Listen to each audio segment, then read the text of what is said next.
Many years ago, before the Miata or 240Z, the Triumph GT6 existed. This is ours.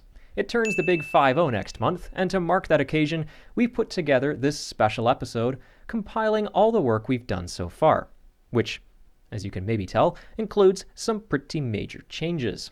We'll get to all that in a bit, but to kick things off, we need to start from the beginning.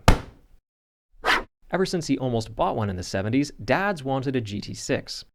As it happens, I've always dreamt of building a car, so when the project was suggested, let's just say I didn't have to think about my answer.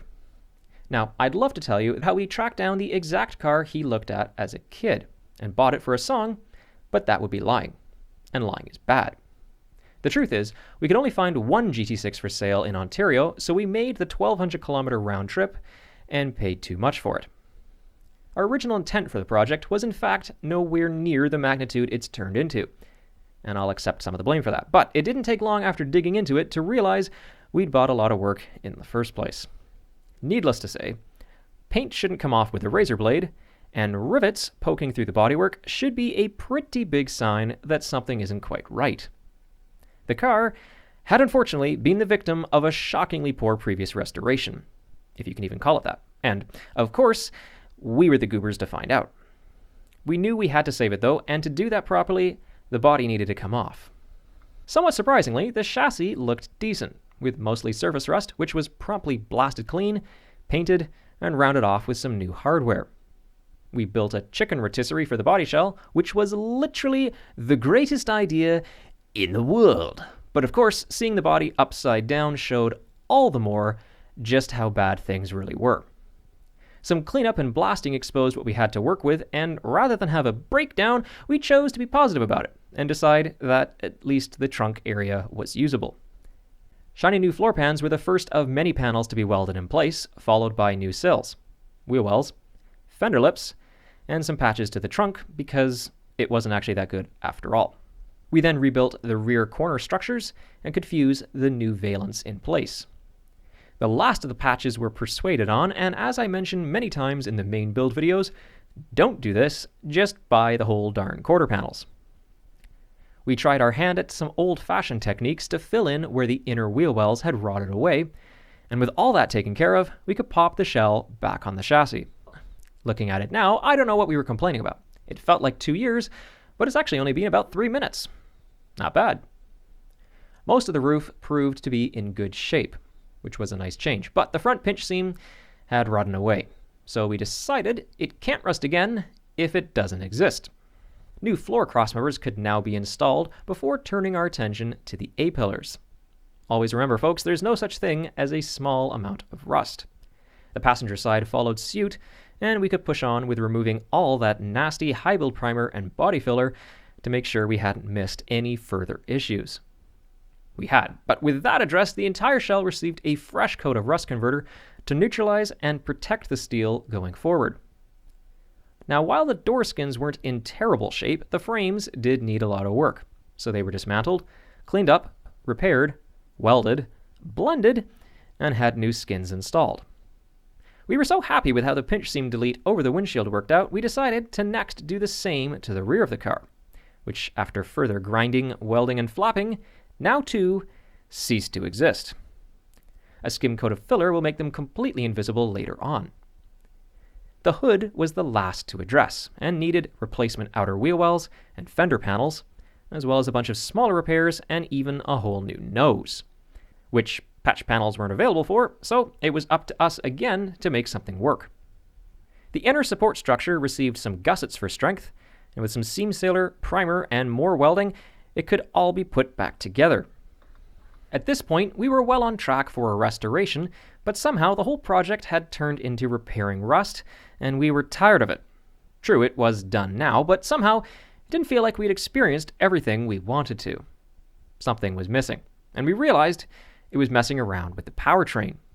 We considered a lot of great options, and noticed that all the cool kids do swaps these days.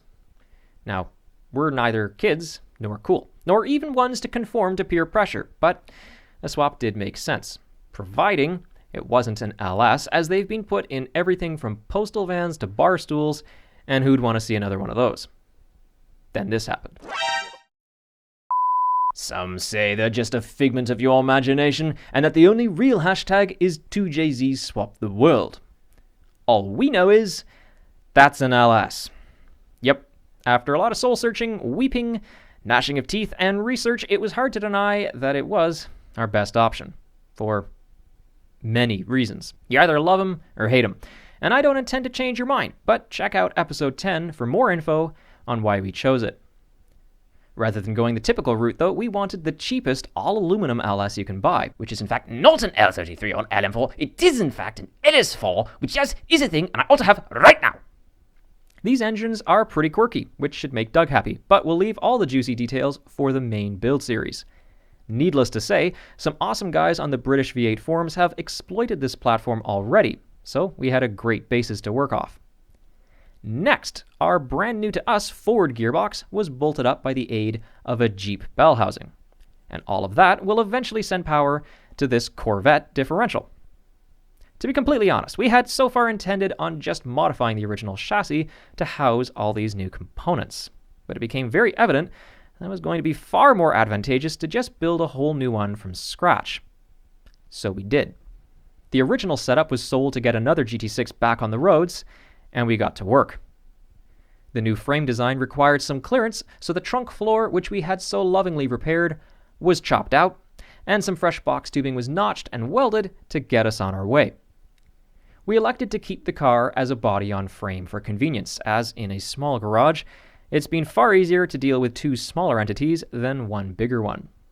Don't think of it as a floppy body shell on a floppy frame though. Both have their strengths and weaknesses, but together will create a solid package. After lots of test fitting, the differential could be mounted, and with the axles and control arms in place, you might be able to tell we were a bit wide. Thankfully, a large reason why I chose the rear end from a C4 Corvette is because it's very easy to narrow.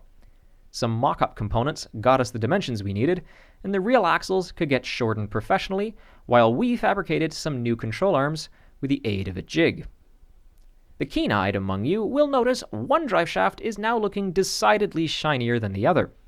That's because we discovered one of the beautiful advantages of aluminum componentry is you can polish it. The trailing arms were up next and now look like something we can be proud of. To give clearance for these arms, some more of the original bodywork had to be removed, after making sure things were supported properly so nothing would distort. A new slim-fast box section was promptly fabricated, and the floors were contoured to help with seat clearance later on. After working through a bunch of technical geometry, mounts for the trailing arms could now be constructed, mocked up, and tacked in place. Some further bracing was added to the body shell to begin the new floor structure, and with the frame removed, we could finish up all this work with a binge of welding and grinding.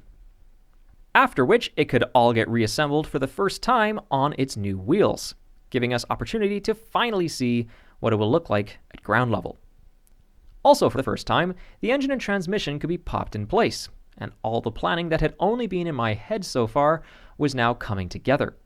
Our new front suspension system was taken from a Crown Victoria. Yes, Cletus has not destroyed all of them just yet. And to be honest, it's not as massive as you'd think. I mean, yeah, it's huge, but doable. It all got approximately located, and the remainder of the front frame rails could begin taking shape. 2 bends got us started, and a final one brought the height up to a more modern, impact-friendly zone. They got finished up and tacked in place, forcing us to get our A-game on and delve into the complexities and mind-blowing wormholes of suspension geometry. Everything up here will be built around a subframe which locates the lower control arms. So a beefy 2x4 received some bends, holes, and more holes, so we could test it in place. It was all working out perfectly, so the body came off one more time to finish welding the frame rail extensions in place. And with that taken care of, we could finish up the cradle with some plates, a skid pad, some caps, and, of course, quality time with the flap disc. After getting it all squared up and welded in place, we could turn our attention to the upper control arm mounts. Going off the geometry we calculated earlier, some 1/4-inch plate was cut to shape with the grinder, drilled, filed for camber adjustment, and tacked in place. After repeating 7 more times, it looks like this and accomplishes the task nicely. Only the lower rear mounts were left to make, so some more box tubing and a set of sturdy mounts rounded that off nicely, and we could move on to mounting the engine. There are lots of angles and clearances to consider when doing this, but it all got sorted out, and some more plate could be shaped up, drilled, and welded together to create these. The final pieces here tie into the frame with some captive nut plates, and with that, we're done for now. Thanks to everybody who's participated in the build so far, and if this is the first time you've heard of us, I hope you'll subscribe as we've got a lot left to do. Please consider sharing the series with some friends, as it's a small step that would really help us out. A very special thanks to our loyal patrons and PayPal donators who have supported us this year, and if you'd like to see future episodes a day early, please check out the link on the screen or in the description. Thanks very much for watching, and we'll catch you next time.